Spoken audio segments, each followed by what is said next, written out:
이제 6.3 지방선거를 아주 심층 있게 고해상도로 들여다보는 다 판다 오늘 진행을 맡은 경민정입니다.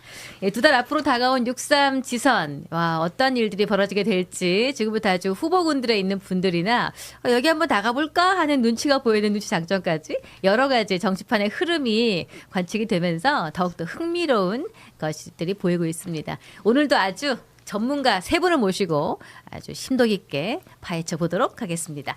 자, 세 분 소개해 드리겠습니다. 장성철 공론센터 소장님, 이동학 민주당 전 최고위원, 그리고 김도형 한국일보 기자. 어서 오십시오. 안녕하세요. 예, 반갑습니다. 자, 오늘 첫 번째 이슈 한번 보죠. 주요 격전지와 이슈 선거구를 한번 집중적으로 파헤쳐 보도록 하겠습니다. 먼저 대구로 한번 가보도록 하겠습니다. 자, 이진숙 전 위원장 어떻게 될까? 오늘 아침에 CBS 인터뷰를 들었는데, 네, 안녕하십니까, 이진숙입니다 하시는데 똑같아. 상당히 뿔났어. 와우. 그쵸? 딱 말투가 이진숙입니다. 딱 이러시는 거예요. 항상 화가 나 계세요. 예, 그래서 진짜 보통 기분 좋을 때도 그런 말투 네, 하시나요? 항상 그 말투예요. 네. 그래요. 그래서 되게 뿔나 계신다. 저분은 진짜 진격이다, 진격. 그대로 바로 나가시는 건가? 그 말투 한번 들어보고는 그냥 본선 직행하시는 건가? 이 생각이 들 정도로 그랬는데, 이게 지금 재보궐 출마 아니다. 나는 이거 뭐 대구시장 말고 생각해 본 적 없다. 그래서 이 기조로 좀 가는 것 같은데, 뭐 무소속 출마 뭐 이렇게 아니면 후보 단일화 뭐 이런 쪽으로 어떻게 좀 관측하십니까? 저도 그 내용을 다 들었는데 네. 상당히 좀 박성태 앵커가 불쌍했다. 혼내더라고요. 막 내 말 좀 들어봐요. 막. 그렇죠. 거의 그 정도 수준이던데, 지금 오늘 말씀하신 내용으로 보면은 그냥 무조건 무소속 대구시장 출마예요. 야. 그걸 어떻게 노리냐면 네. 결국에는 국민의힘에서 나한테 손 내민다. 어떻게? 단일화하자고. 그러면 내가 지금 여론조사 해보면 내가 1등 나오는데 단일화 여론조사 경선하면 내가 이긴다. 그러면 내가 김부겸 후보를 꺾고 내가 대구시장 할 수 있다. 그런 가능성을 보는 것도 있고, 예. 그 마음이 좀 더 큰 것 같고, 또 하나는 이렇게 강하게 밀어붙여야 나에게 대구 지역에서 재보궐선거 지역 나오면 당선이 확실한 대구 지역을 주지 않을까. 그래서 저렇게 강한 모습을 보이는 것이 아닌가라고 추측을 해봅니다. 뭐 그렇게 계속하면은 대구의 어느 지역이든 되는 곳에 무조건 한다. 뭐 시장이든 뭐든 한다. 이렇게 보시는 거예요. 그러면 지금 두 분이 이렇게 입을 꼭 다물고 계신 이유가, 그러면 김부겸 후보 같은 경우에는 이진숙, 뭐 추경호, 아니 그다음에 뭐 윤재혁, 뭐 다른 후보군들 있죠. 누가 제일 두려운 상대입니까? 아니 대구 시민의 마음이 가장 두려운 거죠. 또 AI 나왔다. AI 진짜. 이러면 재미없어요. 그래, 마음을 안 해, 먹어야 안 해. 되는데 거부해, 거부. 이진숙 후보의 경우는 예. 제가 볼 때는 빡칠만 합니다. 아. 왜냐하면 지금 당에서 계속 음식 떠가지고 숟가락으로 줄랑말랑 이런 느낌을 받을 거예요. 숟가락에 음식이 없을 수도 네. 있어요. 그리고 이거는 내 거다라고 야 이거 입 벌리고 딱 기다리고 있는데 그냥 웅 지나가 버린 거 아니에요. 네. 그러니까 이거 화가 날 수밖에 없고 나를 농락한다라고 생각할 거야. 아니 지지율 1위 후보를 예. 감히 나를 농락을 해? 이렇게 되는 거 아니에요. 대구 시민들이 지금 이미 지지로 나를 표출해주고 있는데 이럴 수가 있나라고 하는 배신감 같은 게 있을 거예요. 나 없이 니들끼리 되겠어? 그래, 니들 한번 겪어봐라 하면서 이제 나오는 거죠. 근데 지금 대구시에서 가장 비싼 그 건물에다가 지금 했다는 거 아니에요. 그 지역에다가. 네. 그리고 제가 그 현수막 크기를 보니까 저거요 몇백만 원짜리가 아니에요. 네, 기본 첫 단위지. 엄청 큽니다. 그 허락 받는 것만 해도 얼마가 들었을 거며 힘들어요. 그 붙이는 것만 해도 지게차 한 2개는 들어갔을 겁니다. 이 사다리 차. 저는 그래서 아까 네. 저 앞에서 대화하다가 처음 알았는데, 밖에서 그 말씀하시기에는 네. 건물을 일단 섭외를 해. 좋은 자리를. 네. 그 건물에 내가 현수막을 붙이려면은 임대료 말고 뭘 또 이제 커미션 같은 게 있어야 돼요? 그 현수막 임대료도 내야 될 거 아니에요. 현수막을 네. 거는 거치료. 당연하죠. 요거. 왜냐면은- 그것도 중요한데 네. 네. 거기 입주민들 있잖아요. 그쵸, 창문이 그쵸, 가려지잖아요. 맞아요. 그분들한테 일일이 찾아다니면서 네. 허락도 죄송합니다. 다 받아야 돼요. 저희 좀 걸게 해주십시오. 예. 네. 모든 걸 다 오케이 받아야 돼. 안 그러면 관리소에서 음. 그거 걸면 안 돼 이렇게 피토나요. 그렇군요. 그러니까 사무실 크기도 중요하겠지만 네. 솔직히 사무실 1평이어도 돼요. 한 평이어도 돼. 현수막만 내가 크게 붙일 수 있다면 그게 대박입니다. 이야. 왜냐면 현수막이 내가 어디 딴 데 가 있어도 현수막이 계속 홍보 역할을 해주고 있잖아요. 예. 그래서 정치인들이 이 사무실 고를 때 이 현수막 위치, 예. 현수막 크기 예. 이게 굉장히 중요합니다. 예. 그래서 아마 그런 비용으로 이미 매몰된 비용이 있기 때문에 이거를 중간에 턴할 수가 없는 거예요.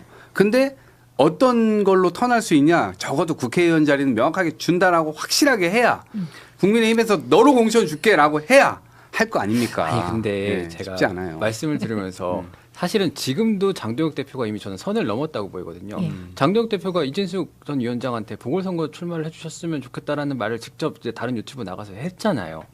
그럼 장도혁 대표가 보통 당 대표가 특정 보궐선거 지역의 특정 후보를 언급하는 것 자체가 굉장히 논란의 소지가 큰 일이거든요. 그렇죠. 만약에 예전에 김무성 전 대표가 특정 지역에 누구가 보궐선거 생겼다고 누구가 나가줬으면 좋겠다 이렇게 얘기했으면 진짜 난리 났을 거거든요.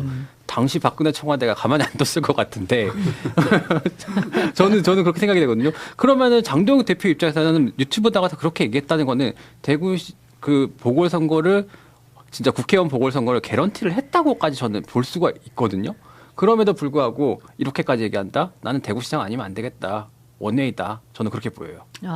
그렇죠. 뭐 이 방법이 그러니까 말씀하셨던 지금까지의 투여된 뭐 비용, 노력 같은 것도 큰 요소이고 그리고 그에 못지않게 당 내에서 현재 지선에서 차지하는 그 입지 자체에도 문제가 생길 수 있다. 그러면은 장 소장님 이거 그러면 네. 2파전, 3파전, 4파전 어느 파전이 될까? 일단은 이 파전은 확실한 것 같습니다. 어.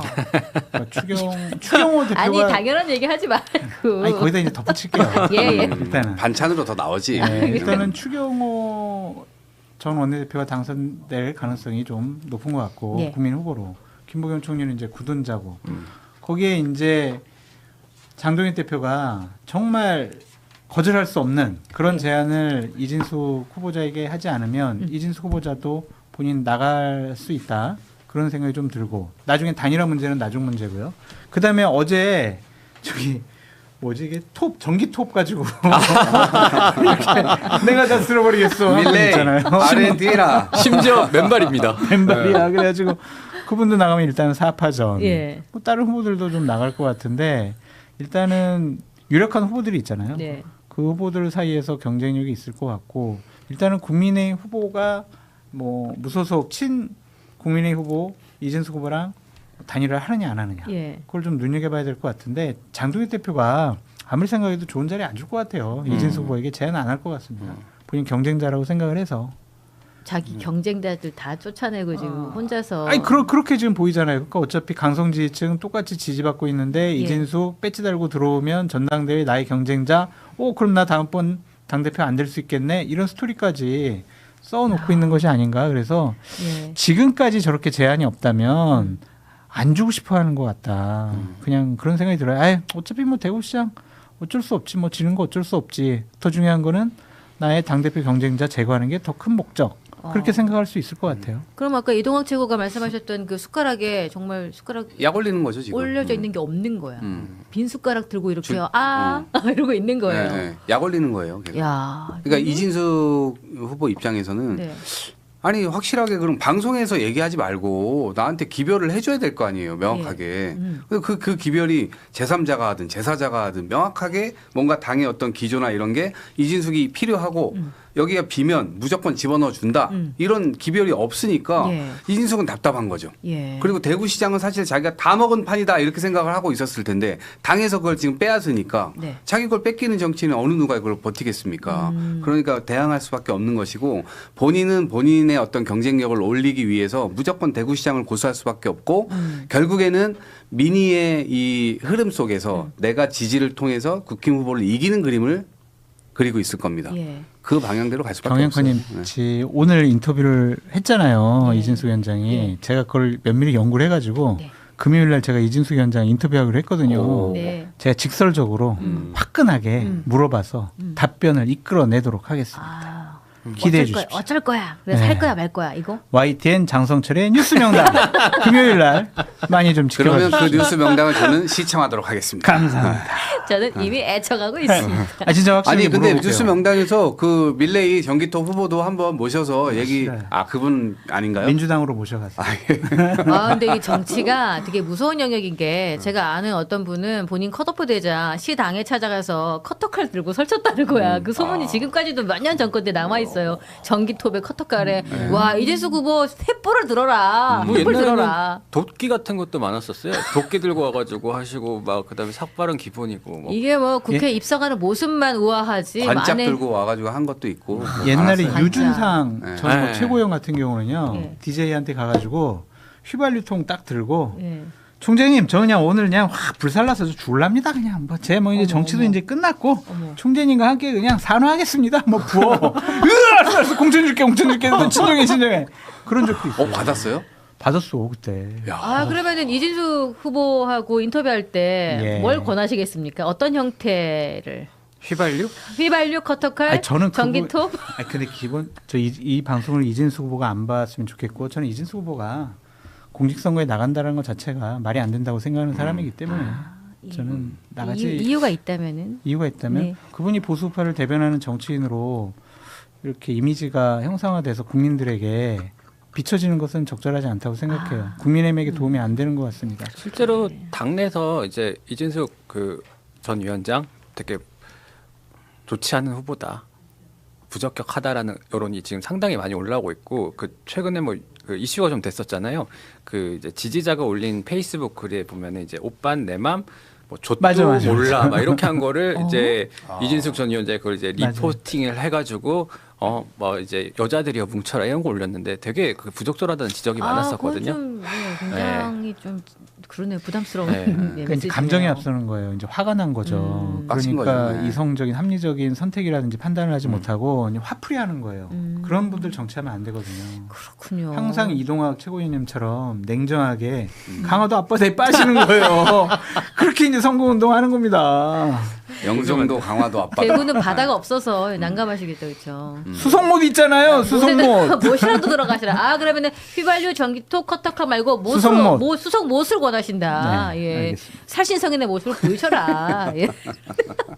정치가 이렇게 험합니다. 이 네. 험한 정치를 사람들은 왜 이렇게 많이 하려고 그러고 당 대표들은 왜 이렇게 후보들의 선거를 방해하고 있는 건지 뭐 여당은 여당대로 야당은 야당대로 당 대표가 오는 걸 좋아하지 않는 것 같기도 하고 뭐 장동혁 대표만큼이나 우리 김 기자님 정청래 대표의 방문을 민주당 후보들이 좀 지지하지 않는 것 같기도 하고 왜냐면은 어떻습니까? 대구는 그럴 수밖에 없죠. 네. 특히 지금 제가 되게 재밌게 본 포인트가 추경호 의원님이 사실 이제 어쨌든 유력하잖아요. 국민의힘에서 지금 이제 본선 준비를 미리 하고 있는 건데 오늘 페이스북에 글을 올렸거든요. 정청래의 남자 김부겸 무엇이 진심입니까? 그러면서 이제 계속 정청래 대표와 김부겸 전 총리를 연관해요. 근데 여기에 이재명 대통령에 대한 비판은 없거든요. 그러니까 정청래 대표에 대한 그 대구 시민들의 네거티브한 정서를 계속해서 이제 부각을 시키는 거죠. 실제로 김부겸 전 총리도 별로 좋지는 않을 것 같아요. 네. 그렇죠. 그래서 김부겸 전 총리가 좀 당에 쓴소리를 할 것 같기도 합니까 이동학 최고? 아니, 당이 지금 쓴소리 할 때가 아니죠. 예. 지금은 똘똘 뭉쳐서 가야 되고 사실은 이런 프레이밍 자체가 약간 이간질성이 있어요.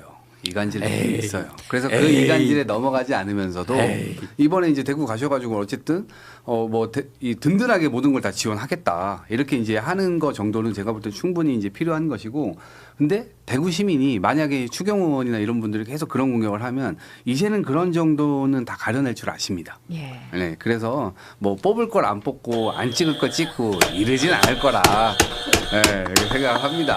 아니, 왜냐면- 이러려고 버튼 갖다 놨어요 저희가 아주 갑자기 안 보이던 게 나왔어. 프로그램이에요. 누가 다 얘기해야 될 게 아니, 없어. 자꾸 이제 프레임이라고 하시는데 저희가 그거 말씀드렸었잖아요. 그 이재명 대통령의 그 취임 전 시절 사진을 쓰지 말라고 민주당에서 얘기를 했을 때 그것도 뭐 갈라치기 프레임이 있겠었는데 오늘 기사가 하나 나왔어요. 저희 한국일보 이성택 기자가 쓴 건데 이재명 대통령이 이제 당에서 그렇게 설명했잖아요. 이게 청와대의 요청에 따른 거라고 했는데 그런 요청 한 적 없다. 청와대에서. 그래서 이런 얘기를 한 청와대 고위 관계자가 누군지 색출을 해서 문책을 해라라고 얘기를 했고 네. 이재명 대통령은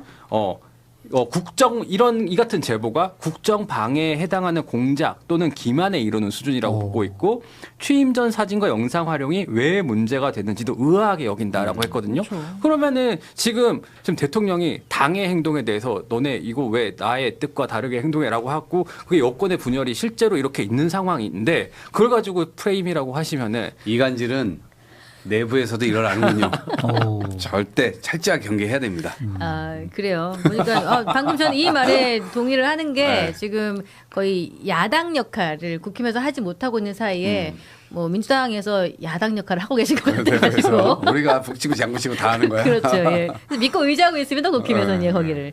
자, 좋습니다. 자, 이제는 지금까지 최대 격전지 대구시장 선거를 한번 둘러봤고요. 자, 이제는 서울시, 경기도 수도권으로 한번 넘어가 보도록 하겠습니다. 먼저 경기지사 빠밤 경기지사 빠밤. 후보가 결정이 되었습니다. 자, 추미애 의원이 과반 득표를 얻어서 결선 투표 없이 경선을 통과하는 이런 일이 벌어졌어요. 여기가 강성당원 지지 있고 그리고 여성 가산점이 있고 그리고 어쨌든 예, 전국적인 지명도가 있는 분이시니까 장 소장님 네. 이런 것도 좀 영향이 있을까요? 정확히 짚으셨어요. 그 세 가지 이유로 당선된 것이 아닌가라는 좀 생각이 드는데 좀 의외였어요. 결선을 갈 줄 알았어요. 네. 그래서 결선에 가서 그냥 추미애 의원이 되겠지 그렇게 생각을 했는데 결선 없이 갔다라는 것 자체가 강성당원들의 목소리나 판단이나 여러 가지 생각들이 상당히 좀 대통령실이나 청와대가 생각하는 것과는 좀 다르구나. 그래서 이 결과를 보고 청와대가 상당히 좀 고민에 빠지지 않을까, 당황스러워하지 않을까 좀 그런 생각이 들어요. 네. 그러니까 경기도지사 같은 경우에는 국민의 후보가 아직 못 구해졌잖아요. 네. 선거는 이미 본선은 끝났다고 좀 생각이 들어요. 그래서 그 의미는 별로 필요가 없고 이 추미애 의원이 당선된 거가 향후 민주당 집권 세력의 권력 구도에 어떻게 영향을 미칠까 그것을 판단하는 바로미터가 아닐까 좀 그렇게 생각이 들어요. 네. 한준호 의원이 대통령의 픽이다 뭐 이런 소문도 있었잖아요. 추미애 전 법사위원장은 대통령과 상당히 좀 불편한 거 아니냐 그런 얘기가 있었잖아요. 네. 대통령과 정성호 법무부 장관이 하는 사법개혁 검찰개혁과는 다른 결의 주장과 얘기를 했었잖아요. 네. 그러면 대통령이 불편한 사람이 처음에 그냥 1차 경선에서 과반을 넘어버렸단 말이에요. 예. 물론 여성 가산점이 있었겠지만 네. 그렇다면 서울시장 후보 선출에도 우리가 어느 정도 지금까지 예상과는 다른 그런 결과가 나오지 않을까? 그리고 8월달 전당대회에서 네. 대통령과 불편한 사람이 당대표나 지도부로 선출될 수 있지 않을까? 예. 이런 고민을 청와대가 할 수밖에 없는 어제의 경기도지사 경선 결과가 아니었느냐 그런 생각이 들어요. 그런데 이동학 최고위원님이 고개를 끄덕이시잖아요. 그렇죠. 맞죠, 제 말이. 아주 난감한 얼굴인데 그러면은 또 한 번에 지난번에 박찬대 후보가 당대표에서 패했을 때처럼 그렇죠. 또 한 번에 당대표에 맞습니다. 준하는 선거에 영향을 줄 만한 선택이었다 이번에. 그렇죠. 그러니까 서울시장 이제 경선이 어떻게 될지 우리 한번 봐야 될 것 같고 네. 대통령은 정원호 픽인데 지금 정청래 대표나 아니면은 반명 세력, 네. 비명 세력들이 그렇죠. 지금 박주민 의원을 미는 거 아니냐. 뭐 그런 소문도 있더라고요. 오늘 정보지로 돌던데 예. 그런 것들을 보면 박주민 의원이 만약에 정성호 후보가 1차 경선에서 과반을 못 넘었어. 예. 결선에 가. 정원호 후보가. 정원호 후보가 네. 결선에 가. 그렇게 되면은 박주민 후보가 역전할 수도 있지 않을까? 이러한 판단도 우리가 전망도 해볼 수가 있지 않을까 싶어요. 네. 그 민주당 상황에서 그럼 추미애 후보를 딱 봤을 때 와 추미애 후보 본선 이 소식을 듣는 순간 당내 분위기 아니 우선 솔직히. 본인 스스로가 누적해왔던 네. 지지가 있었던 것이고 네. 그리고 실제로 의회 의원하고 행정 권력을 잡았을 때하고 이거 완전히 다릅니다. 의회 의원은 선명하게 갈 수밖에 없는 거잖아요. 그래서 그런 측면에서 지금 구력이 지금 몇십 년입니까? 거의 한 30년 오신 분 아니에요? 네. 아니에요? 법무부 장관 하실 때 행정 아니, 영역에 그것까지 있었잖아요. 좀- 얼마나 그것도 선명하게 임명직이에요. 하셨어요. 그건 또 임명직이고. 이거 재밌네. 난 구력에서 뭐 얘기하신 줄 알았네. 근데 한 30년 정도 되셨잖아요. 그러니까 쭉 하면서 물론 그 과정에서 부침도 있었죠. 예. 그렇지만 여러 측면에서 누적되어 온 어떤 지지 이런 것들 선명성 이런 것들이 있었고 그런 것들의 결과로 전 됐다고 봅니다. 근데 네. 앞으로 또 그 똑같이 할 거다라고 하는 데선 저는 이견이 있어요. 왜냐하면 이재명 대통령 보세요. 야당이 대표일 때 정말 맹수처럼 표효하면서 정말 수많은 올가미들이 올 때도 그냥 막 앞장서서 가고 그랬잖아요. 당원들 다 이끌고.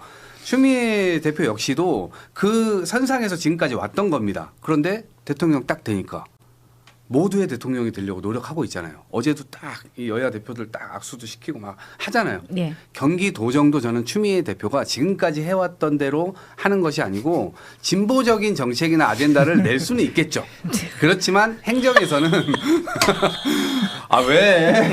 근데 잠깐만요. 네. 어디 진보 프롬프트 보수할 것 AI가 없이. 써준 프롬프트 네. 있는 거예요? 모두를 읽고 아우르는 있는 것 그런 같은데. 지사의 역할을 하게 될 거다. 제가 이제 그렇게 다른 생각합니다. 네. 그 우려들 이제 민주당 내부에 공개적으로 나오지 않는 우려들을 제가 좀 들은 거 하면 일단은 추미애 의원 같은 경우에는 여당 대표 지냈죠. 그 다음에 뭐 육선인가요? 뭐 육선. 그다음에 네. 국회의장까지 도전했었죠. 그다음 지금 경기지사 후보로 냈고 국민의힘이 죽을 쓰고 있는 상황이기 때문에 경기지사가 될 가능성이 굉장히 높아요. 그리고 민주당 출신인데 대구 출신이란 말이에요. 민주당인데 대구 출신이란 말이에요. 그럼 본인의 마음속에는 무엇이 움트고 있느냐? 아마 두 번째 여성 대통령이 되고 싶다라는 생각을 하고 있을 거예요. 맞아요. 그러면 거기서 필요한 거는 이제 선명성입니다.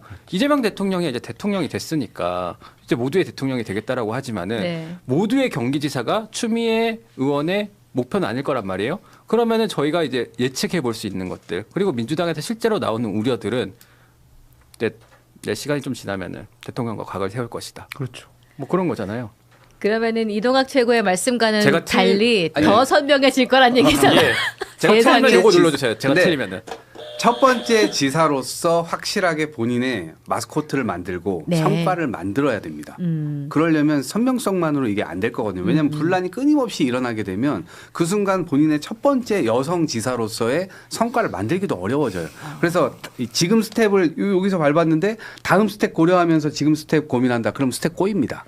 그래서 제가 볼 땐 그거를 잘 고려하셔서 하지 않을까. 그럼 첫 지사로서의 네. 어떤 성과를 보여주시기에는 토론회에서 무슨 GTX에 관해서 잘 모르고 질문하면은 그 한준호 의원님께서 말씀을 좀 해보시죠. 이렇게 말씀 계속 바로 질문을 그런 넘기- 점들입니다. 경선에서 그런 점들이 이제 드러났고 본인도 아마 느끼셨을 거예요. 그래서 네. 그거에 확실히 더 열심히 하시지 않을까. 네. 그거보다는 결국에는 효능감을 이번에 맛본 것 같아요. 어떤 효능감? 내가 강성지층을 대변하니까 당내 경선에서 나 이기네? 그러니까 2030년 대선 후보 경선 예. 내가 강성지층 입맛에 맞는 토정 펼치게 되면 나는 또 대선 후보로 선출될 수 있어. 네. 거기에 집중할 것 같아요. 그래서 전 김도영 기자님 말씀처럼 2030년 대선 출마를 위해서 네. 본인이 도정은 좀 뒤로 제쳐놓고 음. 그 지층의 입맛에 맞는 여러 가지 메시지나 정책들을 할 가능성이 높아 보인다. 아니 사실- 대통령이 되려면은 강성 지지층만 있으면 되는 것 아니겠습니까? 열심히 하세요. 그 경기도정에서 성과를 내야 될 거라고 말씀하셨는데 사실은 지금 추미애 의원이 뭔가 성과를 내갖고 지금 민주당의 경기지사 후보가 된 게 아니잖아요. 그렇죠. 성과가 뭐가 부서위원장으로서. 있었습니까? 예. 노력을 해서 된 성과가 거지. 그런 거죠. 정치적 성과인 거죠. 정치적 네. 성과. 저는 네. 하여튼간 좀 이제 여권의 분열이 우려가 된다. 그렇습니다. 예. 자 그러면은 일단은 추미애 후보 이렇게 확정이 되었고요. 그러면은 국민의힘 같은 경우에는 경기지사 후보로 추가 공모를 좀 받고 있는 상황이고 뭐 반도체 관련 CEO 영입을 추진하겠다 이런 얘기가 좀 있는 것 같은데 혹시 들고 계신 이야기가 있으신가요? 뭐 이런저런 얘기들이 계속 나오고 있는데요. 네. 어쨌든 오늘 그 추가 공모를 하기로 했어요. 그래서 이제 근데 반도체 관련 기업 CEO면은 사실 뭐 삼성이나 뭐 SK 하이닉스급 정도 돼야 되는 거 아닙니까? 양양자원 있잖아요. 양양자원도 저기- 그러니까 있고요. 그런 사람이 여기 왜 와요? 제 말이요. 네. 있습니다. 네. 이성배 전 MBC 아나운서. 네. 그 전에 삼성 IT에서 근무를 했고 본인이 옛날 홍준표 대변인 하셨던 분 아니에요 혹시? 맞습니다. 그분을 영입하려고 하는 것이 아니냐. 실제로 그 일단은 영입을 얘기도 추진하는 저니까 분이 알지, 이게. 영입을 어떻게 추진하는 분이랑 통화를 좀 해봤는데 뭐 그런 얘기들이 오간 것들은 맞고 이제 본인도 고민을 하는 단계인 것 같은데 그 이제 뭐 인지도의 그 한계를 극복하기가 그렇게 쉽지는 않아 보이거든요. 아니, 그러니까 국민의힘 공천이 지금 이해가 되지 않는 게 네. 그렇게 이제 영입해가지고 후보를 만들려면요 여러 가지 전제 조건이 필요해요. 네. 뭐냐 국민적 인지도가 높든가 아니면 어느 특정 분야에서 성과를 많이 냈든가 아니면 뭐 행정 능력이 정말 뛰어나든가 뭐 이런 것들이 있어야 되는데 그런 게 아니잖아요. 이성배 아나운서 솔직히 저도 그냥 긴가민가해요. 예. 잘 들어보지도 못했어요. 목소리 들으면 압니다. 아 목소리 들으면. 네.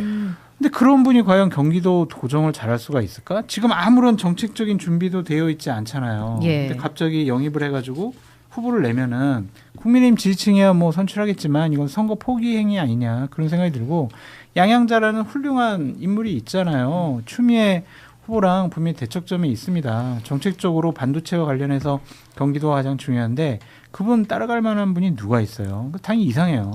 특히나 양양자 의원이 이쪽에서 또 성과가 있는 분인데 비슷한 인물을 영입을 한다 그러니까 양양자 후보의 차원에서는 조금 많이 섭섭한 일이긴 아니, 하겠어요. 이 당연히. 과정이 진행되면서 실제로 함량 미달이다라고 예. 하는 걸 당이 인증하는 것밖에 안 되는 거잖아요. 지원자가 있는데 계속해서 추가 공모를 받는다는 게 그건 도대체 누구 염두에 두고 있으면은 다 컷오프하고 차라리 영입을 하든가. 네. 근데 지금 거기는 다 열어놓고 여전히 자른 것도 아니고 안 살린 것도 아니고 그냥 가만히 내버려둔 채 계속 문만 열고 있는 거잖아요. 아니 도대체 이게 뭐예요? 저는 이런 건 처음 봤어요. 아니 그래갖고 그렇군요. 실제로 이제 좀 참고 있다가 오늘 네. 참고 있었는데 양양자 최고위원이 오늘 좀 폭발했습니다. 예. 나를 두고 또 용병을 찾나 한덕수의 실패를 반복하지 말아라 이렇게 이제 일가를 한 거죠. 현직 그러네요. 최고위원인데 이렇게까지 그러니까 할 수 있어요? 양양자 후보님 입장에서는 조금 많이 섭섭한 일일 것이다. 그래서 경기지사 판세, 선거 판세 한번 봤어요. 양양 최고위원 같은 경우는 사실은 이제 모욕이죠, 입지전적인 인물이잖아요. 이제 여성 최초로 이제 삼성전자 임원을 하기도 했고 고졸에. 그렇죠. 네. 그렇게 국민의힘이 또 나쁜 후보는 아닌데 왜 이렇게 이런 하는지 캐릭터가 모르겠어요. 오히려 더 상징적일 수도 있는데 이거 살리지 못하고 있다. 자, 이제는 이제 경기도지사 선거를 한번 살펴봤는데 이제 서울시장 선거를 한번 넘어가 보도록 하겠습니다. 서울시장 선거 이 박주민 후보하고 또 전현희 후보가 같이 동의하기도 했지만은 우리 정원호 예비 후보와의 그런 논쟁이 좀 확산이 되고 있는 상황인데 이렇게 여론조사 왜곡 논란 관련해가지고 경선을 조금 미뤄달라 당에 요청을 해놓은 상태고 민주당은 지금 이거를 경선을 조금 미룰 정도의 중대 사안으로 보시는 거예요. 어떻습니까? 그렇게 보진 않는 것 같습니다. 왜냐하면 어제 이미 이제 ARS가 돌아가고 있는 여론조사 돌아가고 있는 상황이고 오늘까지 돌아갑니다. 그리고 내일은 아마 당원들이 직접 이제 전화가 안 걸려온 사람 혹은 못한 사람들 직접 전화해서 이제 투표하는 절차가 지금 남아 있는데 이렇게 중간에 이 사안으로 지금 그만둘 수가 없는 사안이고 네. 더더군다나 그 여론조사 관련돼서는 지금 제기된 뭐 의혹 이런 것들은 기존에 그 제목을 보게 되면 그 제목 밑에 재환산했다라고 하는 명시적인 그 문구가 다 써 있습니다. 네. 그렇게 해서 이거를 완전히 그냥 왜곡했다라고 완전히 그냥 몰아붙이기에는 또 원사이드나 하진 않은 거예요. 네. 그래서 나름대로 이것이 큰 문제가 없다라고 하는 캠프 측의 입장도 있는 거고 네. 그리고 문제 제기하는 쪽도 있는 거고 그렇지만 이미 선거는 진행되고 있고 이제 이런 거기 때문에 그리고 이것이 현행법상으로 진짜 무슨 이 피선거권 박탈에 준하는 정도까지 판결이 나올 거냐. 이제 그 부분에 대해서 당에서도 이 부분에 대해서는 크게 확신 없는 것 같아요. 그래서 굳이 이걸 멈춰야 되냐라고 하는 의미가 좀 더 크게 작동되고 있는 것 같고 네. 아마 너무 좀 늦은 문제 제기 아닌가라는 생각도 좀 듭니다. 네. 이 피선거권 박탈 문제가 아니라면 이 문제를 제기한 박주민 의원 같은 경우에는 좀 타격이 있을 것 같아요. 이번 사건으로 인해서 혹시 뭐 내부 박주민 경쟁 의원이 심하게 하는 거 타격이 아니냐. 있는 것보다는 그렇게 거기서 걸었으니까. 내부에서 네거티브를 약간 세게 대장동 하느냐? 비슷하게 무슨 이낙연 전 총리에 준하는 뭔가 내부 총질 아니냐. 정원호 후보 지지하는 분들은 그렇게 생각을 하겠지만 이거는 명백한 공직선거법 96조 위반이에요. 그 조항의 근본 취지는 뭐냐면 누구든지 네. 여론조사와 관련해서는 왜곡해가지고 그렇게 공포하면 안 된다. 있는 그대로 공포하고 활용을 해라. 네. 그런 거거든요. 지금 이동학 최고위원님께서는 가로 열고 모름 무응답 제외하고 100분율로 재환산했다. 예. 이걸 밝혔기 때문에 문제가 과연 있을까? 막 그렇게 얘기하시잖아요. 이런 것도 하지 말라는 게 그 조항의 취지예요. 그렇기 때문에 이거는 명백한 선거법 위반이 될 수밖에 없다. 그렇게 말씀을 드리고 네. 또한 한 건이 더 있어요. 어떤 게 두 건이에요. 똑같은 비슷한 건인데 그거는 본인들이 실수라고 인정을 했어요. 우리가 오기했다, 실수했다. 그렇게 이제 본인들이 인정한 부분이 있기 여론조사 때문에 관련돼 네, 가지고요. 비슷한 건이라니까요. 아, 그래서 그렇습니까? 이것이 과연 본선에 가면은 국민의힘 후보 오세훈 시장 후보가 될 가능성이 많은데 상당히 좋은 공격거리가 될 수밖에 없지 않느냐 그런 생각이 들어요. 예. 벌금 100만 원 이상 받을지 이하 받을지 몰라요. 네. 하지만 이렇게 공직선거법을 위반했다라는 그런 후보라는 공격 포인트는 상당히 정원호 후보 측으로서는 아프다라고 예. 볼 수밖에 없죠. 박주민 의원이 내상을 받았다고 볼 수 있는 게요. 네. 왜냐하면 박주민 의원이 공격을 하고 김재섭 의원이 국민의힘 의원이 받아가지고요 거부를 했습니다. 그렇기 때문에 역풍이구나. 그럼. 그거에 대한 좀 게 있는 거고 오늘 사실은 이제 방송 갔다가 아침에 이제 슬쩍 박주민 의원이 출연하셔갖고 했는데 약간 이제 이제 제작진하고 대화하는 도중에 김재섭 의원이 왜 저렇게 하는지 모르겠다라는 식의 얘기를 하긴 하셨는데 굉장히 지금 근데 불편하시더라고요. 더 중요한 건 뭐냐면은 민주당 내부에서는 네. 이 여론조사로 인한 논란보다는 이제 그 정원호 후보가 그 오세훈 시장이나 박원순 시장이나 똑같다라는 취지의 얘기를 했고 이 부분에 대해서 오히려 이제 지지층의 반발이 좀 거센 상황이고 그래서 그 정원호 후보가 오늘 아침에 사과에 페이스북을 올리기도 했거든요. 이게 조금 더 예민한 사안 같아요. 이게 그래서 정원호 후보가 최근에 뭐 칸쿤 논란으로 오히려 그거는 뭐 생태탄격으로 묻힐 수도 있는 거였는데 그 논란을 잠재우기 위해서 약간 대세론 형성하기 위한 행동을 했다가 약간 부담이 되는 것 같기도 하고 또는 그거를 조금 더 무마하기 위해서 했던 것들이 조금 더 본인에게 좋지 않은 영역으로 오는 것 같은데요. 좀 그런 부분을 조금 위협의 요소로 보지는 않으시는지. 저는 그럴 수 있을 거예요. 위협이라고 보기는 좀 네. 그렇고 그냥 좀 본인도 사과를 했잖아요. 네. 그러니까 제가 볼 때 약간 불필요한 말을 하지 않았는가 이런 생각이 그냥 가만히 좀 들어요. 있었으면 되는 거예요. 그냥 오히려 그냥 오세훈이 대권 욕심이니까 한강버스 막 오버하고 뭐하고 막 이런 걸 지금 하지 않냐.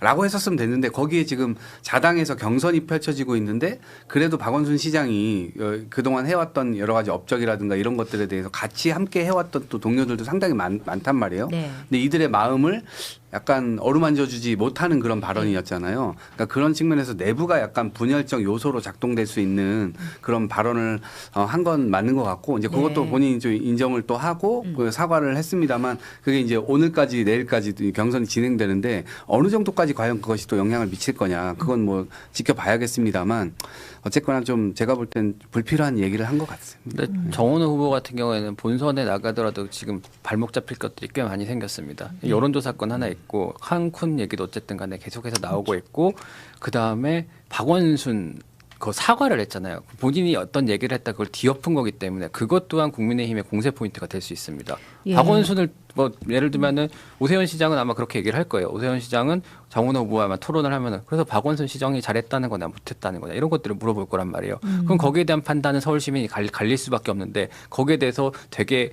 답변을 하기가 난색 어려운 상황에 처해질 수밖에 없는 거죠. 제가 네. 정원호 후보 측에 참모라면 예. 정말 언론 접촉을 최소화하겠어요. 방송 인터뷰를 못하게 할 것 같아요. 왜냐하면 앞서 나가는 후보잖아요. 네. 그냥 가만히 있어도 된다고 경선에서. 그리고 본선에 가도 실수만 하지 않으면 잘하려고 할 필요가 없을 것 같아요. 그냥 실수만 하지 않으면 당선될 가능성이 높잖아요. 네. 그럼 위험도에 노출되는 리스크를 최대한 줄여야 된다고 생각을 하거든요.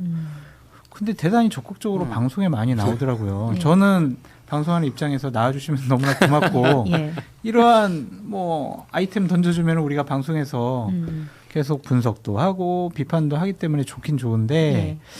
저는 그 참모들이 좀 언론에 내보이는 것을 다시 한번 생각해 봤으면 좋겠어요. 왜냐하면 나가면서 계속 논란이 발생하잖아요. 예. 그럼 안 맞는 거예요. 저거 단기간에 안 고쳐져요. 그러면은 그냥 가만히 인터뷰는 나중으로 미루고 네. 안 하시는 거 좋지 않을까. 물론 장성철의 뉴스명당 마지막으로 나오시고 인터뷰는 그만하시는 것이 좋지 않을까. 섭외되어 있는 상태이신가요? 일단은요. 예. 아 그래요. 네. 이렇게 말씀하셔놓고 섭외하셔가지고 또 네. 대화 다 하고 싶고. 우리는 뭐 이제 막 직설적으로 물어보죠. 막 이렇게. 예. 일단은 뭐 이 계획대로 뭐 착착, 이 착착이라는 단어를 전국의 다른 캠프에서도 막 써요. 네. 일 잘하는 구청장 이미지를 본인들의 단체장 선거에 쓰고 싶은 거야. 그러면 일 잘하는 구청장 이미지 계속 유지할 수 있을까? 지금 이 상태로의 정원호 후보라는? 근데 그 이미지가 없어도요. 워낙 이제 구도가 민주당이 좋잖아요. 대통령 긍정평가율이 높아가지고 그냥 가만히 계시면 된다. 다른 게 그냥 이렇게 예. 덮여요. 예. 별로 이제 일 잘하느냐 못하느냐 그보다는 뭐 이제 실수하느냐 안 하느냐 그 논란거리만 제공하지 않으면 된다 그런 생각이 듭니다. 예, 일단 보좌관이라면은 아무것도 하시지 말고 가만히 계시는 게 그럼요. 훨씬 도움이 되신다. 리스크 관리하는 게 제일 그렇군요. 중요하기도 해요. 예, 좋습니다. 이 서울시장 선거 판세 한번 후딱 들여다봤습니다.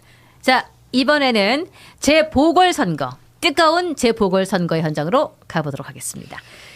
전재수 장관이 부산 북갑을 비우죠. 거기에 하정우 AI 수석이 등판을 한다는 이야기가 있습니다. 자, 그러면은 이분이 오시는 거 출마 가능성 어떻게 보고 계시는지 우리 이동학 최고는 뭐 어떻게 하정우 수석으로 마음을 정하셨나요? 그저께 만났었어요. 오. 제가 이제 뭐 떠본 건 아니고 네. 제가 규정한 단어를 몇 개 던졌죠. 어떤 단어인지 알 수 있을까요? 하정우란 단어를 던졌죠. 하정우 인기가 많습니다. 네. 이렇게 던졌죠. 그리고 AI 수석 하정우의 인기가 더 많고 연예인 하정우도 거기에 얹혀져가지고 제가 볼 때 인기가 앞으로 더 많게 될 것 같습니다. 자, 예. 라고 그러면 얘기를 했어요. 그 하정우 배우보다 인기가 많다는 말씀이세요? 그렇죠. 네. 그건 나도 누를 거야. 나 하정우 팬인데. 되고 어떻게 그렇게 얘기를 합니까? 인기 없다고. 그럴 수 없잖아요. 네, 그냥 그래서. 얘기를 하니까 크게 이제 부정에 물론 그분은 겸양적으로 연예인 하정우가 더 많죠 이렇게 얘기를 했습니다만 네. 제가 그 여러 가지 이제 앞뒤로 문맥 맥락 이런 것들을 보게 되면 나갈 가능성이 80% 이상 된다. 이렇게 봅니다. 근데 이제 그거는 민주당 대전략에 딱 맞는 후보이긴 해요. 예. 왜 그러냐면 부산은 지금 해사법원 이제 법원 얼마 전에 법 통과시켰잖아요. 예. 그다음에 지금 대기업들 유치한다 그러고 그다음에 뭐 북극 항로 관련해서 연다 그러고 해수부 이전하고 지금 이런 모든 것들이 패키지로 다 준비가 되어 있습니다. 여기에 그냥 딱 맞는 후보가 AI 수석을 했던 하정우. 네. 그 지역적 연고도 분명하게 있고 그래서 지역적으로 이 사람을 어떤 배척해야 될 만한 그런 사유가 별로 없습니다. 네. 그래서 그냥 우리 지역 사람이지 하고선 바로 받아들일 수가 있고 어. 더더군다나 민주당의 대전략 북극 항로 열고 뭐 하고 지금 미래 아젠다를 정확하게 가지고 있는 후보예요. 예. 그러니까 시너지가 엄청나게 막 날 겁니다. 오. 이제 와. 별도 네. 만들어지네. 약간 저는 그런 생각이 좀 들더라고요. 그래요. AI 수석된 지 1년도 안 됐잖아요. 그러면 이제 뭔가를 추진하기 되게 부족한 시간이었을 거란 말이에요. 근데 지금 당의 필요에 의해서 선거에 쓰기 위해서 나오는데 국회의원들 사실은 국회의원 하면 뭐 정책에 관여할 수 있다라고 하지만 국회의원이 정책에 관여할 수 있는 거는 정말로 굉장히 적습니다. 거긴 잔소리하는 자리죠. 여당의 청와대 수석으로 살 수 있는 일과 여당 의원 뭐 180여 명의 한 명으로 살 수 있는 일이 너무 차이가 많기 때문에 예. 그럼 진짜로 이제 국가 AI 산업의 발전을 위해서라면 저는 수석을 계속 하는 게 맞다고 보는데 어쨌든 당의 필요에 의해서 차출이 되는 상황이 지금 그려지고 있는 거잖아요. 그게 과연 꼭 좋은 건지는 좀 생각을 해야 될 것 같아요. 이런 거죠. 그러니까 기반 정책은 이미 이제 수립을 해놨고 계획도 다 해놨고 그리고 첫 번째 그 예산도 지금 책정이 다 되어 있는 상태입니다. 네. 이제 그런 것들에 대한 기반 설립이 됐기 때문에 의회로 실제로 들어와가지고 오히려 그런 국정 기조나 이런 것들을 더 잘 이해하고 있기 때문에 입법부 차원에서 더 지원할 수 있는 것들 아마 역할이 있을 겁니다. 더 그렇기 때문에 훨씬 더 시너지가 날 것 같다. 이 네. 하정우 수석의 등판이 예고됐던 시기 이전이었는지 이후였는지 모르겠지만 우리 장 소장님께서 한동훈 전 대표의 북갑 출마를 좀 예측하기도 하셨잖아요. 지금 상황은 좀 어떻게 보세요? 참모들하고 얘기를 나눠보면 네. 북구 갑으로 갈 수밖에 없을 것 같다 그런 얘기를 많이 하더라고요. 그러니까 이 상황에서도. 네, 이제 수성은 안 나오는 거잖아요. 거의 이제 주호영 부의장은 이제 무소속 출마 안 할 것 같아요. 분위기를 보면 그렇게 되면 남은 것은 영남 지역에서 본인에게 유리한 지역은 결국엔 북구갑밖에 없지 않을까. 만약에 이제 주진우 뭐 의원이 되면은 해운대가 더 좋을 수는 있겠죠. 네. 그런데 그것도 좀 어려워 보이고 그래서 출마를 한다고 하면 네. 북구갑으로 갈 가능성이 99.9%다 라고 말씀드립니다. 울산 남구 갑은 어떤가요? 생각을 한 번도 안 해본 것 같아요. 거기는 또 이태균가 김태규 그분이 있잖아요. 방통위 이미. 부위원장 네, 했던. 당협위원장으로 활동을 하고 있어가지고 그리고 거기 계시는 분들은 뭐 조국 대표님을 찾기도 해요. 조국 대표님 계속 여기 좀 나와주세요. 뭐 이렇게 막 부산? 해보게. 예. 울산에? 울산 남구 울산에서? 갑에. 아니 전국적으로 다 그래요. 지금 그냥 그렇게 시킨 것 같아. 군산에서도 그러고 모든 당원들이 다 그러고 안산에서도 있습니다. 그러고 다 그냥 이제 나와라 조국 이제 그러고 있는데 조국 얘기를 나중에 우리가 하게 될 거잖아요. 네.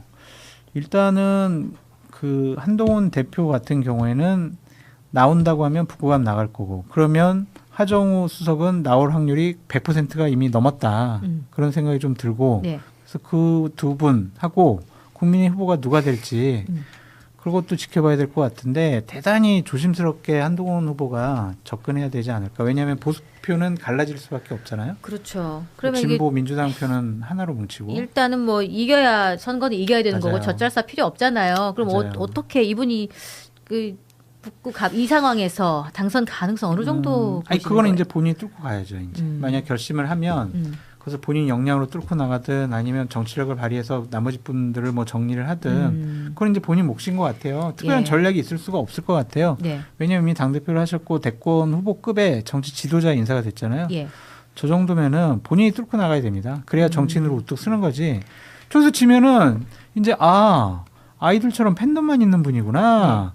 그렇게 평가받을 수밖에 없어요. 그럼 정치적인 영향력이 확 줄어듭니다. 예. 그러니까 죽기 살기로 해서 뭐 해야죠. 뭐 출마 못할 가능성도 있나요? 안 할 가능성도 있나요? 따져봐가지고 너무나 이제 뭐 경쟁력에서 현격하게 예. 차이가 나거나 당선 가능성이 없다라고 생각하면 안 나갈 수도 있을 것 같아요.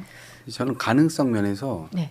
오히려 주호영 의원이 오늘 기자회견하면서 굉장히 세게 장동혁 대표 비판하고 물러나든가 선대위를 빨리 데리고 오든가 해라 이렇게 얘기한 건 저는 약간의 결심이 선 게 아닌가?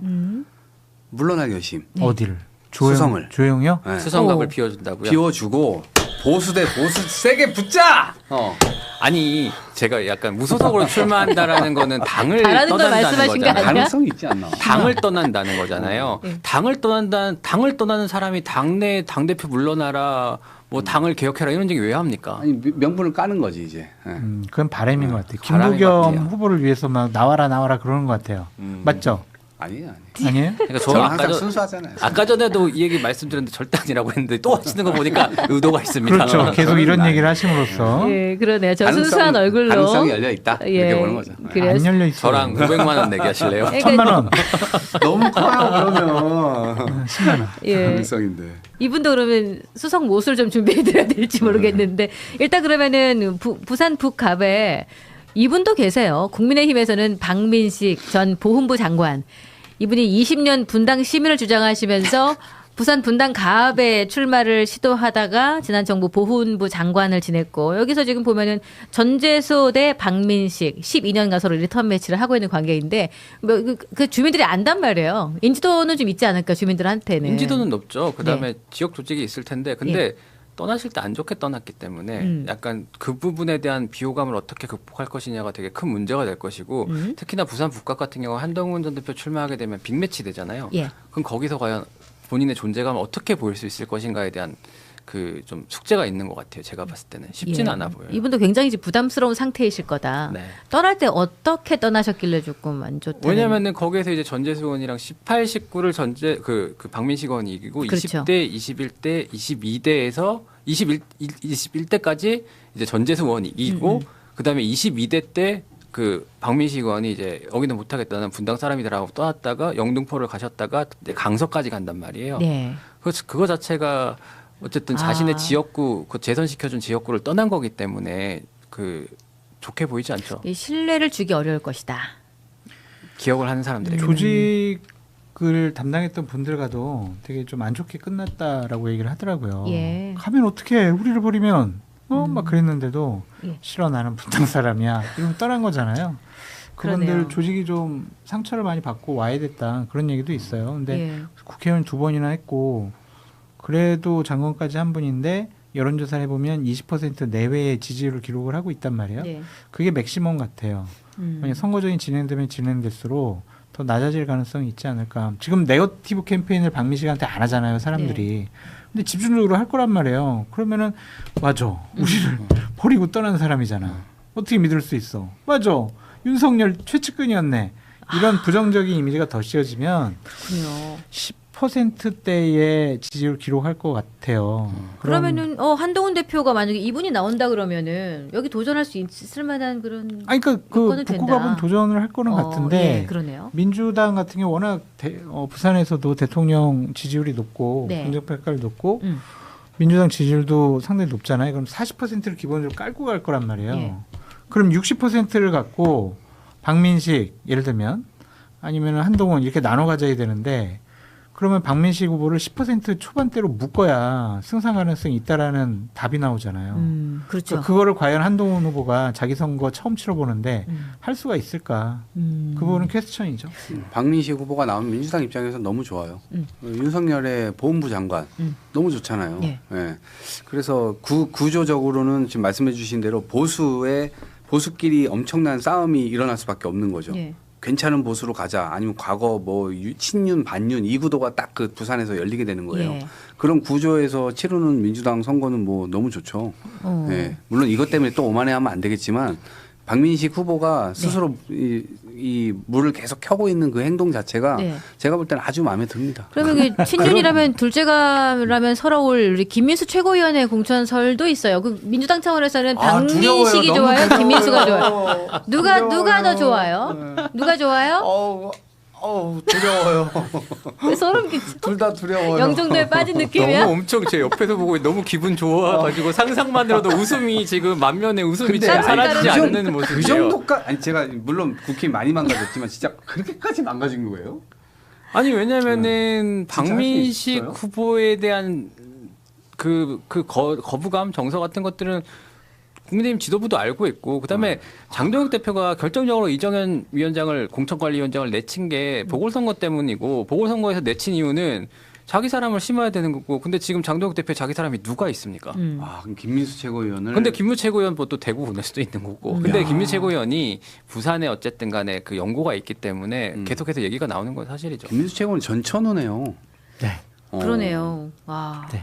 자, 그러면은 지금 말을 조금 아끼시는 것 같아요. 아니, 황당해서 저런 생각을 저런 사람들을 저렇게 배치한다는 것 자체가 황당해가지고 이게 당황스러워요. 황당해하는 단계를 넘어가서 무엇을 네. 상상하든 그 이상을 하는 정당이 맞아요. 된 관계로. 장성철 대표님이 국민의힘을 떠난 이후로 당이 이렇게 되더라고요. 맞습니다. 정치 정확한- 명당을 창당을 하셔가지고 역시 최고의 기자 김도영 기자 존경스럽습니다. 좋습니다. 자, 그러면은 지금 낯 뜨거운 재보궐 선거 현장을 한번 함께 분석을 해봤고요. 자, 이제는 울산으로 가도록 하겠습니다. 자, 김상욱 의원이 국힘을 탈당하고 민주당에 입당하면서 울산시장 후보 자리까지 거머쥐게 되었습니다. 그래서 국민의힘으로 밖에는 당선이 안 되는 지역이 울산의 아주 상징적인 지역인데 거기가 바로 김상욱 의원의 지역구의 남구갑이에요. 거기를 비우게 됐다. 거기에 김상욱 의원과 함께 지난 총선에서 겨뤄서 졌던 사람이 지금 청와대에 들어가 있는 전은수 대변인이다. 이 사람이 부대변인이었다가 최근 일주일 전에 대변인 타이틀을 달았다. 갑자기 안규령을 제치고 전은수가 대변인이 돼? 깜짝 놀랐는데 이렇게 발탁한 배경에는 이름 띄워놓고 방송 좀 올려놓고 해서 출마를 시키려고 하는 건가? 자, 앞으로 여기 남구갑 어떻게 될까 전망 보겠습니다. 제가 오늘 전은수 대변인 만나고 왔어요. 오, 제가 출연하는 YTN의 장성철의 뉴스 명당 말고 네. SBS 김태현의 정치쇼 아, 이분이 출연을 네. 했는데 대충 보니까 약간 출마를 할 것 같아요. 예. 네, 느낌이 이제 그 출마를 하기 위해서 이제 청와대에서 급을 올려준 게 아닌가라는 생각이 들어요. 부대변인에서 근데 대변인으로. 지금 날짜가 표현은 한 근데 달도 이거였어요. 안 남았는데 이름이 그렇게 확 떠질까요? 뭔가? 근데 어쨌든 한번 나갔던 분이고 영입 이제 그 방송에서 자기가 이제 영입 이재명 대통령의 영입 이제 7호라는 점을 조금 강조를 했고 네. 약간 뭐랄까 뭐 나름대로 이제 본인의 캐릭터를 많이 드러냈다라는 생각이 저는 들더라고요. 그래가지고 그런 점을 충분히 염두에 두고 있지 않나라는 생각이 들고 근데 물론 이제 그 출마 여부에 대해서 질문을 하자 아직 제 그 대변인 임명 결재창에 옹기도 마르지 않았다라고 얘기를 했는데 제가 봤을 때 이거는 좀 준비한 멘트 같아요. 예. 근데 시간 써놓고 지나면 있더라고요. 좀 나올 것 같아요. 전 나올 것 같아요. 아니 안 나가는 사람은요 저 안 나갑니다 딱 그래버려요. 맞아요. 근데 하정우 전우수 다 안 나간다는 얘기는 안 하잖아요. 인사권자의 무슨 애매모호하게 뜻에 달려있다. 하잖아요. 온기가 안 그거는- 말랐다. 그거는 정치권에서는요 나간다는 얘기예요. 그러면 이게 지난 총선에서도 남구갑 같은 경우에 뭐 여론조사 꽃에서 조사했을 때는 전은수 후보와의 접전 또는 굉장히 좀 좋은 방향으로 조사 결과가 나왔던 걸로 지금 기억이 나는데 근데 막상 뚜껑 열고 보니까 10몇 프로가 차이가 나는 거예요. 그때 우리 판 되게 괜찮았다고 생각되거든요. 민주당 입장에서. 그런데 이번 판 뭐 대통령 지지율 고공행진 다시 한번 도전했을 때 남구갑이라는 지역을 민주당에서 바꿀 수 있을까? 그러니까 네, 그때 이번 아마 이전 총선 때는 예. 전은수라고 하는 사람에 대해서 영입인재로 정도만 알았었지 네. 지역민들이 그래 우리의 대표야 이렇게 이제 품어주기에는 저는 한계가 있었다고 봅니다. 그 한계 때문에 아마 10여 %의 차이가 났었던 것으로 보이고 네. 지금은 이제 좀 달라요. 왜냐하면 대통령과 함께 지금 국정을 이끌면서 실제로 대변인의 역량을 가지고 있는 분이 부대변인을 하긴 했습니다만 그래서 지금 최근에 이제 승진한 것도 제가 볼 땐 그 역량을 그대로 유감없이 발휘했기 때문에 그것에 따라서 더 큰 자리로 기회를 준 것이다 이렇게 보고요. 그러니까 출마할 때도 물론 사이즈를 당연히 키워주는 것도 집권 여당이 또 할 수 있는 또 정부에서 할 수 있는 여러 가지 이제 카드 중에 하나인 거기 때문에 그걸 뭐 10분 활용하는 것은 좀 나쁘지 않다라고 생각하고 이분이 뭐 이렇게 막 오만하고 자만한 또 이런 스타일도 아니에요. 되게 겸손하신 분이에요. 그리고 사람을 대할 때 진지하게 잘 대하고 그래서 당에 오셨을 때 버튼이 있습니다. 네, 그 필요하면 사용하시죠. 정부로 가기 전에 모르는 분이라 가지고요. 네, 예. 저는 아는 그러니까 최고위원이 됐을 때 예. 저를 만나자고 연락이 와가지고 만났어요. 그래서 만나서 커피 한잔 하면서 어떤 걸 좀 잘했으면 좋겠다, 사람을 잘 이렇게 했으면 좋겠다 이런 것들도 다 적으면서 하여튼 뭐 태도가 너무 좋으신 분이에요. 그래서 이번에는 울산 시민들께서 남구 앞 주민분들께서 이제는 우리의 리더가 돼서 우리와 함께 뒹굴르면서 실제로 울산 남구의 발전을 위해서 노력을 해줄 수 있는 역량 있는 인물 이렇게 딱 생각을 남구갑이 해주시지 실제 않을까. 역량 있는 인물을 네. 선택할 것 같았으면 지금까지 국힘에 매달리지 않았을 것 같은데 아, 그러나 이제는 저러나 다른 국힘인 판단을 지역입니다. 하실 진짜 여기 이동- 강남이에요. 이번에 왜안 눌렀어요? 오늘 만났기 때문에 안 누른 거예요? 아니 잘 모르는 분이기도 그렇죠. 하고 제가 네. 평가를 할 위치는 아닌 것 같은데 예. 하여튼 이동학 최고위원 보면은 참 정말 여당의 패널이다. 여당의 예. 얘기만 하신다. 그래서 재미가 저희가 없다. 따로 여러분 오해하시지 마십시오. 따로 긍정적인 내용의 AI가 작성해준 프롬프트 제공해드리지 않고 있다는 점 순수하게 마음에서 내가 왜 우러나오는 이러지? 내가 왜 AI 이러지? 멘트라는 저 점. 안경에 이렇게 써 있는 것 같아요. 아 안경에서 네. 보여. 그런 거야. 근데 울산 남구갑이죠. 네. 여기가 이제 강남 같은 곳이고 대구 같은 맞아요. 곳이에요. 그냥. 수성이요. 대구 수성. 네. 예. 워낙 이제 국민의힘에게 좋은 밭이라서 음. 국민의힘은 이제 그거를 노릴 것 같은데 부울경 우리가 울산만 따로 조사해 본 적은 없는 것 같은데 부울경에서 대통령 긍정 평가율이 상당히 높단 말이에요. 예. 민주당 지지율도 높고 예. 그래서 2024년 총선과 같은 결과가 나올까 그런 생각도 한번 해봐요. 특히나 다른 지금 결과 나올 수도 있지 않을까? 네. 상대가 되실 분이 김태규 전 방통위 부위원장. 이진수. 사실상 윤 어게인이잖아요. 예. 네, 그런 것도 이번 선거의 포인트가 될 거고 맞아요. 국민의힘이 보궐선거 공천을 어떻게 하느냐에 따라서 이게 되게 진짜 다시 한번 윤어게인과 이렇게 그 전선이 그렇게 그어질 수 있을 것 같아갖고 그러면은 선거가 진짜로 아무리 국민의힘이 유리한 맞아요. 밭이라도 민주당이 이길 수도 있다라는 생각이 들긴 합니다. 저는 구조적으로 약간 대구 시민들하고 또 같은 입장이지 않을까 좀 우리가 뭐 그 정도 했으면 그만해 이제. 뭘 또 거기서 아니, 울산 주민들의 또 현명한 한말또 선택이 붙이려고 그래요 네. 또. 이 정도 했으면 됐잖아요. 네.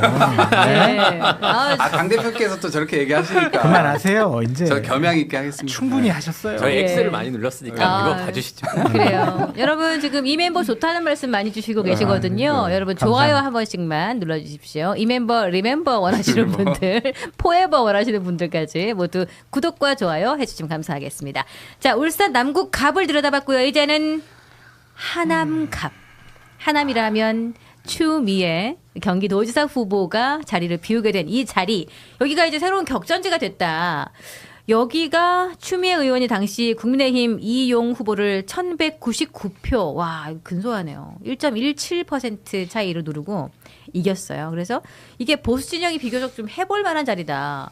여기 장소님 보시기에는 좀 어떻게 보세요? 그때랑도 좀 다를 것 같아요. 왜냐하면 추미애 당시 후보에 대한 거부감이 좀 있었던 부분이고 네. 또 이 지역도 다른 하남 지역과는 좀 하남 을과는 다르게 좀 국민의힘의 지지세가 좀 강한 곳이긴 하거든요. 네.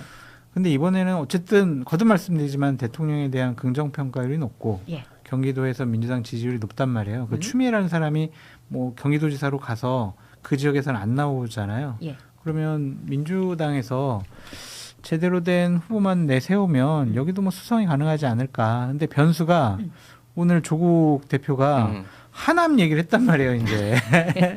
그럼 조국 나가고 민주당 후보 나가고 국민의힘 후보 나가면 여기는 또 부산과는 다르게 예. 진보 진영의 표가 갈라진단 말이에요. 선거는 분열되면 이기기가 힘들어요. 예. 그 변수를 어떻게 민주당이 관리할 수 있을까? 그 점이 좀 관전 포인트입니다. 사실 이제 지난 총선 때 추미애 의원 이제 민주당 얘기예요. 민주당 당시 제가 출입을 하고 있었는데 사실은 추미애 의원 그냥 살아서 돌아오면 잘한 거고 죽으라고 보낸 곳이거든요. 여기는 국민의힘이 완전히 공천을 잘못해서 진 곳입니다. 네. 여기가 원래 국민의힘 세가 훨씬 강한 곳인데 네. 여기에 이제 윤석열 호위 무사라고 평가되는 이용 전 의원을 공천을 했단 말이에요. 근데 네. 여기 원래 그 이용 전 의원 그다음에 이창근 예전에 서울시 대변인 했던 두 사람이 여기를 놓고 경쟁을 하고 있는 관계였는데 그냥 그 이창근 후보를 하남을로 보내버립니다. 옆지역구로 보내버렸죠. 옆지역구로 보내 그 본인 동의도 없이 그냥 발표를 그냥 해버렸어요. 그러면서 이제 하남 갑에다가는 이용 전 의원을 공천했는데 윤석열 호위 무사와 추미애 싸움을 윤석열 심판 선거에서 한 거예요. 그러니까 이길 수가 없는 거죠. 그만큼 그 당시에 공천의 대전략에 큰 문제가 있었다라는 거고.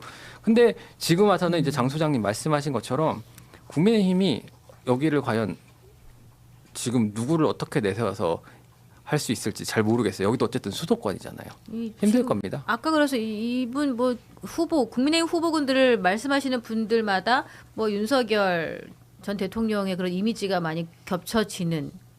근데 윤석열이 아닌 사람이 지금 없는 상황이에요. 거의 국민의힘에 살아있는 후보군 중에 윤석열이 아닌 분이 없어가지고 그게 좀 안타까운 상황이긴 한데. 지금까지의 예. 국민의힘 공천의 모습을 보면 이용 당협위원장이 그냥 그대로 그렇죠. 공천받을 가능성이 높죠. 그렇죠. 적임자구만. 아, 이렇게. 적임자네 이분이. 박덕흠 적임자네. 공관위원장 뒤엔 누가 있습니까? 음. 총진석 전 비서실장이 있잖아요. 예. 사돈 관계잖아요. 예, 그렇죠. 챙겨줘. 뭐 이러지 않을까? 저는 그럴 충남도 수도. 진짜 궁금합니다. 왜요? 박수현 전 대변인이 후보가 되면 거기도 보궐선거 생기거든요. 네. 그럼 거기가 원래 정진석 의원 정진석 비서실장 지역구란 말이에요. 나갈 수 있어요. 그럼 거기에 이제 근데 거기 마땅히 사람이 없어요. 진짜로 재보궐 공천이 정말로 다시 윤석열이란 이름으로 채워질 가능성이 실제로 굉장히 커요. 그러네요. 근데 남아 계시는 지금 살아있는 후보군이 그거밖에 없는 것 같아가지고 좀 안타까운데 거기다가 지금 우리 조국혁신당의 조국 대표 같은 경우에는 계속 후보 내지 마라 막 이런 종류의 얘기를 하고 있는 것 같아서 아까 우리 조국 대표 얘기를 지금 할 만한 공간이 없어 보이는데 어디로 가셔야 되는 거예요, 이분은? 말씀을 좀 해주시겠습니까? 전혀 아니, 상관없다는 얼굴로 지금 호남으로- 앉아 계시는데. 아니 저는 처음부터 끝까지 다른 네. 지역을 얘기하지 않았어요. 저는 그냥 호남으로 가셔서 민주당이랑 경쟁을 제대로 하시는 게 그게 이제 정도의 길인 거고 본인이 선택할 수 있는 길은 거기밖에 없어요. 수도권으로 또 하기가 그래요. 왜냐하면 구조적으로 지금 보궐이라고 하는 거는 통상적으로 야당이 네. 승리할 가능성이 굉장히 높죠. 왜냐하면 정권을 타도하자, 정권을 심판하자, 여당을 심판하자 이런 구조로 딱 해야 되는 건데 지금 네. 그런 구조가 안 나오잖아요. 네. 안 나온단 말이에요. 그러다 보니까 실제로 지금 국민의힘에서는 어떤 구조를 짜고 있냐. 윤리위원장 누구로 앉힙니까? 윤호개인으로 앉혀요. 공관위원장 누구로 앉힙니까? 친박 그리고 이 뭐 친윤 이런 사람들로 앉히잖아요. 그리고 난 다음에 심사위원 이혁재 심사위원 이런 사람 앉히잖아요. 근데 저는 그런 목소리를 오히려 냈기 때문에 그런 심사위원 자리에 앉히고 막 이랬었다 보는데 만약에 이제 그렇다라고 한다면 그 후보 역시도 그런 계열의 사람을 낼 수밖에 없을 거예요. 그런 상태에서 여당을 심판하자 뭐 대통령을 그 심판하자 이렇게 얘기가 통할까요? 안 된다고 봅니다. 근데 그런 구조에서 조국 대표께서 만약에 이쪽으로 나오신다라고 한다면 네. 지금 국힘 제로를 외치고 있는 본인들의 어떤 당 목표에 안 맞다. 그렇기 때문에 제로 할 수 있는 곳으로 실제 가야 된다는 거죠. 저는 군산이 굉장히 큰 가능성이 있다라고 계속해서 이제 주장을 하고 있는데 오늘 네. 말씀하신 걸 보면요. 국민의힘 후보를 잡으러 가겠다라고 얘기를 했거든요. 네. 그러면 호남에 나가면서 국민의힘 후보 잡으러 가겠다고 얘기하는 거 좀 말이 안 되잖아요. 그러면 이제 그렇잖아요. 이제 호남 안산 아니면 뭐 하남 뭐 부산은 제가 봤을 때 안 갈 것 같고 그러니까 저에게는 단일 후보 달라 이거예요. 민주당한테 계속 요구하는 거야. 그게 안 되면 이제 단일 후보. 특히나 제가 지금 관심 있게 보는 거는 민주당 전북 경선이 이제 김관영 지사가 이제 아웃됐기 때문에 네. 이원택 의원 얘기가 자꾸 나오는데 거기가 이제 군산, 김제, 부안, 을이거든요. 그 옆에는 군산, 김제, 부안, 갑이잖아요. 여기는 김의겸 전 대변인 나오는 거잖아요. 네. 그래서 피해가지고 군산, 김제, 부안, 을로 나갈 수도 있을 것 같아요. 우리 강남 스타일 조국 대표가 그런 선택을 하지 않을 것으로 보여집니다. 저는 수도권에서 나올 것 같다. 하남. 그런 생각이 듭니다. 하남이 급부상하고 있는 건 사실이에요. 네. 왜냐하면 어쨌든 끝까지 갔을 때는 이러면 국힘이 되는 거 아니냐, 민주당 뭐 의석도 많은데 우리한테 양보해야 되는 거 아니냐, 막 이런 여론전이 또 펼쳐지게 되면 예. 그때 되면 또 민주당이 어떤 선택을 할 수 있을지 모르죠. 그렇군요. 이렇게 해서 오늘 6.3 지방선거를 아주 심도 있게 들여다보는 다 판다를 함께 해봤는데요. 역시 아주 고품격 논평 감사드리겠습니다. 아니 진행을 워낙 수려하게 잘하셔가지고 저희가 평론하기가 그렇게 어렵지 않았다 그렇게 말씀을 드립니다. 아, 네. 저희 오늘 뉴스 경민정 동의 정답. 안 해요? 아니 동의하죠. 오늘 근데 경민정 앵커님이 이제 성덕 네. 성공한 덕후가 되신 것 같습니다. 장성철 대표님한테 이제 인정을 받아가지고. 아유, 감사합니다. 아유 제가 그렇게 뭐 칭찬할 그런 주제는 아니고요. 당 대표님은 수려하게 높으신 분이죠. 네. 아, 오늘 우리 장성철 당 대표님 그리고 칸쿤 보이 네. 뭐야? 칸쿤남. 칸쿤남 우리 이동학 칸쿤, 최고위원님 칸쿤. 예, 국민의힘을 출입하고 있는 국민의힘에 대해서 비하인드 스토리를 다 알고 있는 김도영 기자님 너무 감사합니다. 세 분 또 뵙게 해서 고맙습니다. 감사합니다. 네, 고맙습니다.